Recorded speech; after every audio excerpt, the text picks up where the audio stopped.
شیر افضل مروت صاحب، آپ سے جاننا چاہوں گا، آپ تو تمام لوگوں سے واقف ہیں جو پی ٹی آئی کے اندر معاملات کو بہتر بنانے کی کوشش بھی کرتے ہیں اور بگاڑنے میں حصہ بھی ڈالتے ہیں، تو آپ کے خیال میں کچھ ایسا راستہ موجود ہے یا کچھ سارے لوگ بگاڑ پیدا کرنے کے در پہ؟ بہت شکریہ۔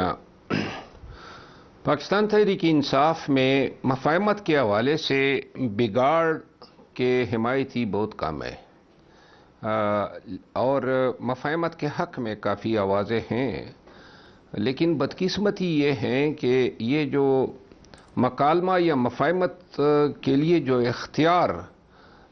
دینا ہوتا ہے، وہ اختیار ان لوگوں کے پاس نہیں ہوتا ہے جو پی ٹی آئی کی نمائندگی کر رہے ہوتے ہیں۔ ماضی میں گزشتہ 3 سالوں میں جو بھی کوششیں ہوئی ہے، بعض مقامات پہ تو ان کوششوں کو سیبوٹاج کیا گیا اور شاید حالات اس نہج پر نہ آتے۔ پی ٹی آئی کی شاید غلطیاں اس میں ہوں گی، لیکن سمجھ سے بالاتر یہ ہیں کہ جو تمام چیزیں حکومت کو مل چکی ہے، ڈبل یعنی ان کی عددی اکثریت جو ہیں 2/3 میجارٹی ہو چکی ہے، 26ویں آئینی ترمیم ہو گیا، حکومت ان کی قائم ہے اور بڑے اچھے مراسم ہیں ان کے اسٹیبلشمنٹ کے اور پیپل پارٹی کے۔ تو اس کے بعد جو یہ سلسلہ شروع ہو گیا سزاؤں کا، اور یہ اپوزیشن کو سینٹ میں اور نیشنل اسمبلی میں لیڈر سے محروم کرنا، اور یہ توق کے حساب سے جو سزائیں آ رہی ہے، یہ پولرائزیشن جو ہے یہ اس ملک کو کہاں پہ لے جائے۔ یہاں پہ میں ایک چیز واضح کر دوں کہ یہ پاکستان تحریک انصاف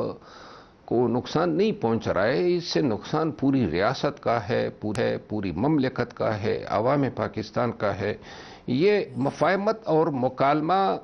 مستقبل قریب میں مجھے ہوتا ہوا نظر نہیں آ رہا ہے، کیونکہ جو بھگت گئے، جو ہو گیا، اب اگر کوئی مکالمہ ہوگا تو کچھ لے اور کچھ دے کے اصول پہ تب ہی ہوگا جب پی ٹی آئی کی مزاحمتی قوت جو ہے وہ اس قابل ہو کہ ان کو ڈیل پہ لا سکے۔ جب تک مزاحمتی قوت کو جو ہے ریسٹور نہیں کرے گی پی ٹی آئی، اگر کوئی مفاہمت کی بات کرتا بھی ہے، مفاہمت کریں گے نہیں، کیونکہ مفاہمت اب ان کو ضرورت ہی نہیں ہے۔ انہوں نے تو اب حکومت نے فی الوقت نظام کو اسی طرح چلانا ہے، اور باقی جو ہے جو بھی سین ایلیمنٹس ہیں جو پاکستان کی پرواہ رکھتے ہیں، مروت صاحب، لیکن آپ کو یہ نہیں لگتا کہ پاکستان تحریک انصاف کو کافی حد تک جو ٹاپ ٹیئر ہے اس کو تو سٹیم رول کر دیا گیا؟ پہلے تو 8 فروری کے ارد گرد پارٹی توڑی گئی تھی، کافی حد تک ڈنڈا بھی استعمال ہوا، دباؤ بھی استعمال ہوا، لوگوں کو پکڑ لیا گیا، لیکن اب جو باقی رہی کھئی کسر تھی وہ اس سزاؤں کے عمل نے، پکڑ دھکڑ نے وہ باقی بھی پوری کر دی ہے، تو آپ کی ٹاپ ٹیئر تو سٹیم رول ہو چکی ہے۔ یہ تو 9 مئی سے یہ سلسلہ شروع ہے۔ ابھی جو میں اگر ان کے وکالت کے فرائض نبھاتا تو میں قطعاً نہ چھپتا یا اپنے کلائنٹ کو یہ نہ کہتا کہ آپ چھپ جائیں یا اپیل میں دائر کرنے میں تاخیر کریں۔ دیکھیں، یہ پی ٹی آئی کے ساتھ جو آج کل ہو رہا ہے، اتنا نہیں ہوا تھا پیپل پارٹی کے ساتھ، اتنا نہیں ہوا تھا پاکستان مسلم لیگ نون کے ساتھ۔ بہت ہو گیا نا، 3.25 سال ہو گئے ہیں،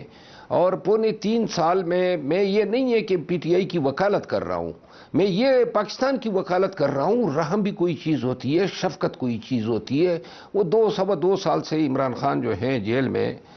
پڑا ہوا ہے، مینڈیٹ اس کا ہو گیا، چلے مبارک ہو آپ کو،